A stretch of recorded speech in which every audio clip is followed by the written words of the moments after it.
Well, we had a cold snap, and pretty much everything in my high tunnel, other than that, which is a Meyer lemon. My peaches look okay in the back.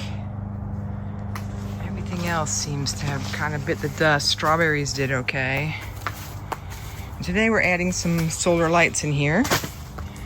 Eventually I'm going to string some up at the top, but right now we're just adding them here to the post to light up the walkway in case we need to come in here at night. Plus, I think it'll look really cool. This whole giant thing is glowing. So here's the drill Jim's gonna use. It's a 1 1/4 inch. What is this called? Paddle bit. Paddle bit. And he's gonna drill a hole into the 4x4, and then we'll put the stand on and then the solar light on top of that.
Well, I only see 3 of the 6 on in there very dimly.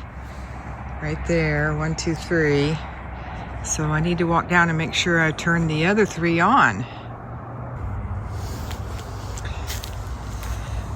Okay, so there's my 6 lights. It's dark out, although there is a moon. And they light up the little walkway really well. They didn't have much time to charge today. We put them out, we set them up at like 4 o'clock in the afternoon, so it gets dark at 5:30. They only had like maybe 2 hours, hour and a half to 2 hours to charge. So they may be brighter tomorrow. We shall see, but I think that's pretty cool. It's plenty bright in here to see where you're going and not trip over the beds or anything.